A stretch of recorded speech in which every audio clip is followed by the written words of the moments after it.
सब ठीक हो जाएगा। एक तो ये बात, तो इसकी हमने पुष्टि अभी यहाँ पर पूर्ण रूपेण समझ में ये बात मेरे हृदय में आया। उस दिन से हालांकि मैं यही सोच रहा हूँ कि I am no more on this earth, मैं इस संसार में हूँ ही नहीं, जो कर्म करावन हार है वही कर रहे हैं। दूसरी चीज कि मैं चंडीगढ़ में था, बद्दी में, हिमाचल प्रदेश में, और वहाँ मैं एज ए कंसल्टेंट गया हुआ था। 200 करोड़ का प्रोजेक्ट लगाना था।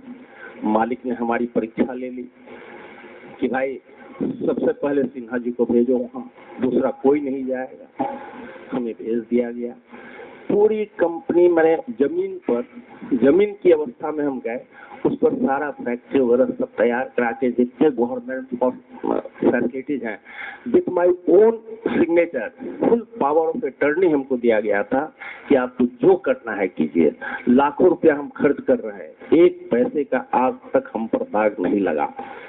तो जिस दिन लाइसेंस वगैरह लेने के बाद प्रोडक्शन स्टार्ट किया तो 85 करोड़ का प्रोडक्शन करवाया, और दूसरे दिन अचानक मैं कोलैप्स हो गया। हमें सब उठा करके चंडीगढ़ पीजीआई में ले गए, और ऐसी दुर्दशा हो गई कि अब हम कहीं के नहीं रहे। हमारे बड़े भाई साहब, लड़का, हमारा भतीजा, तीनों वहाँ पहुंचे। डॉक्टर से बहुत रिक्वेस्ट करके कि साहब आप इनको छोड़ दीजिए, हम लोग बम्बई ले जाएंगे। डॉक्टर बोला साहब ऐसी हालत में तो मैं नहीं इजाजत दूंगा। फिर भी आग्रह करने के बाद इजाजत दे दिया। यहाँ आकर के 3 महीना मैं मुलुंड हॉस्पिटल में भर्ती था। उसके बाद, और हमको कोई ज्ञान नहीं है, डॉक्टर बोला कि अब इनको ज्यादा दिन यहाँ मत रखिए, बिना मतलब का पैसा खर्च हो रहा है आपका, आप इनको घर पे ले जाइए और वहीं रहने दीजिए। घर पे आए, सब लोग हॉस्पिटल से उठा के घर पे ले आए लाद कर। यहाँ पर मैं बिल्कुल कोमा हालत में 1.5 साल पड़ा रहा। मेरा याददाश्त तो पूरा गायब था, मेरा पूरा नर्वस सिस्टम डिसऑर्डर हो गया। हम न चल सकते थे, न उठ सकते थे, न बैठ सकते थे। फिर हमारा बच्चा लोग, बेटा और बहू, दोनों मिलकर कहाँ से ट्रीटमेंट कराया, क्या किया, कैसे किया, और ट्रीटमेंट करने के बाद हम 1.5 साल के बाद हमें होश आया। तो सबसे पहला काम मैंने किया कि चलो भाई अब बहुत दिन हो गए, तो भैया जी से मिले हुए, जरा उनका दर्शन करके आ गए। क्या है कि उन्हीं की कृपा से आज मैं खड़ा हूँ। खैर यहाँ से हम लोग 3 आदमी निकले जो हमारे साथ गए लेकर के, और वहाँ जाकर भैया जी के पास बैठे। कहे जी बहुत दिनों के बाद दिख रहे हो। हमरा सरकार आपको तो सब मालूम है, मैं तो 1.5 साल। अच्छा, खबर हमें मिली थी, चलो अब कैसे हो? हम कहा ठीक है। तो कहाँ रुके हो? हम कहा सरकार अभी तो सीधे मैं आपके दरबार में आ रहा हूँ। बोले ऐसा करो, गेस्ट हाउस खुलवाते हैं, जाके वहाँ टिक जाओ। गेस्ट हाउस खुलवा दिया, मैं जाके वहाँ टिक। पूछते हैं कभी जाओगे? हम कहा सरकार कल सुबह का मेरा टिकट है पंजाब मेल का। बोलते हैं सुबह का सत्संग तो नहीं मिलेगा, ऐसा करो जाओ और मंदिर में जाकर के 10 मिनट ध्यान कर लो। उनका चरण स्पर्श करके आया, मंदिर में ध्यान किया। ध्यान करने के पश्चात हम वहां से अपना खाना वाना खाया, भैया जी खाना वाना सब खिलाया, नाश्ता कराया, खाना खा के अपना सो गया। सुबह उठा तो देखता हूँ कि मंदिर खुल गया। तो खबर हमको करते हैं कि जाओ उनसे कह दो कि एक बार मंदिर में 10 मिनट बैठ कर जाएंगे। फिर मैं वहाँ 10 मिनट बैठा और वहाँ से फिर मैं रवाना हो गया। यहाँ आने के बाद 2009 में पूज्य पंडित जी महाराज का पौना में मैंने जन्म दिवस मनाया जा रहा था। तो ऐसे ही वहाँ मिश्रा भाई साहब आए थे, भिलाई वाले, आप जानते होंगे, मिश्रा भाई साहब आए हुए थे। तो उन्होंने जो प्रवचन दिया तो एकाएक हमें ऐसा लगा कि मेरा ज्ञान का पर्दा खुल गया और मेरे हृदय में पंडित जी महाराज ने जन्म ले लिया। ठीक उसके बाद 4 दिन के बाद मैं अपनी दशा का व्यक्त कर रहा हूँ कि इसका क्या मतलब है, इसका समाधान क्या है। फिर उसके बाद मैं उसी चिंतन में लगा रहा।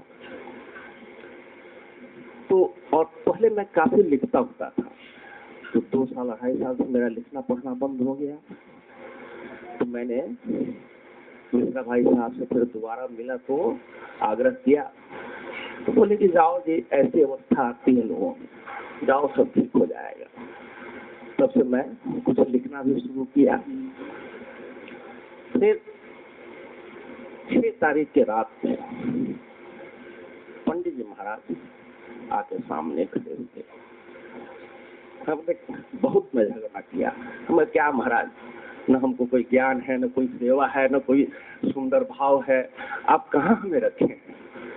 कहते हैं देखो जी, अब तुम्हें किसी चीज की आवश्यकता नहीं है, कोई ज्ञान की आवश्यकता नहीं है, बस तुम इतना ही ख्याल रखो कि मैं तुम्हारे हृदय में निवास करता हूँ।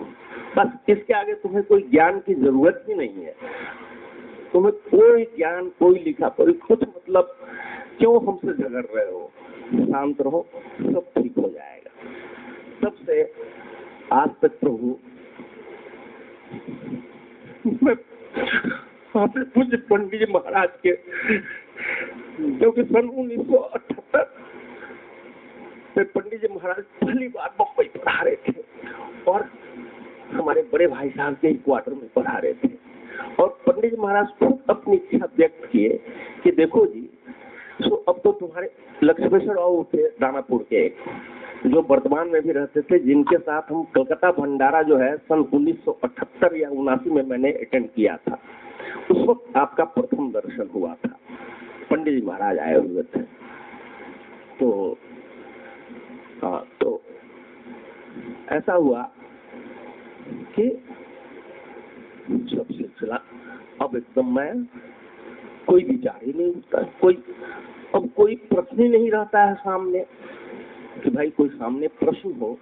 मैं प्रश्न विहीन हो गया और ज्ञान विहीन हो गया। ये 2 चीज हमारे साथ आया। तो इन सब बातों को देखते हुए और जो पंडित जी महाराज ने बीजारोपण किया और जो प्रथम दर्शन में हम बहुत शुरू से कर्मकांडी थे, 4 घंटा 5 घंटा पूजा पाठ करने वाले, लेकिन उनके दर्शन के बाद हमको ऐसा लगा कि मैं गुरु महाराज की तस्वीर देखी थी पहले और उनका प्रार्थना याद किया था भाभी के पास लेकर के, वो भी मैंने अपने पूजा में सम्मिलित कर लिया। देखते हैं कि साक्षात गुरु महाराज आके बैठ गए। हमको जो फील हुआ कि भाई ये कुछ साधारण व्यक्ति नहीं है, यह व्यक्ति विशेष है। और उसके बाद से मैं ऐसी चढ़ाई पर चढ़ा, ऐसी बुलंदी में पहुंचा जहां हमें अहं का उदय हो गया। और अहं का उदय होके मैं किस रसातल में चला गया उसका हम आपसे वर्णन नहीं कर सकते, लेकिन फिर भी उस महाप्रभु की कृपा हम पर बरसती रही। और ये सन 1969 की बात है। 1 साल तो मेरी अवस्था वो मस्त थी, अद्भुतावस्था जिसको कहते हैं। उसके बाद जो मैं गिरा वहां से, लेकिन गुरु का बीज मंत्र मेरे हृदय में था। धीरे धीरे चढ़ाई करके 40 साल लगे, मैं धरातल पर आया। अब यही प्रार्थना है कि प्रभु मुझे धरातल पर ही रहने दीजिए, न हमको ऊपर चढ़ाइए, न हम नीचे गिरने का भय रहेगा। बस इतना ही सरकार प्रार्थना है। और ये नहीं चाहिए, ये नहीं चाहिए। हमको धरातल पर रखिए, ये भी आप क्यों इच्छा करते हैं? धरातल पर ही बने रहने दीजिए, क्योंकि आपकी निगाह, आप ऊपर हैं तो आपकी निगाह, आपकी दृष्टि मुझ पर हमेशा बरसती रहे। अगर हमें ऊपर चढ़ा दीजिएगा तो फिर से वो दृष्टि हमें प्राप्त नहीं होगी।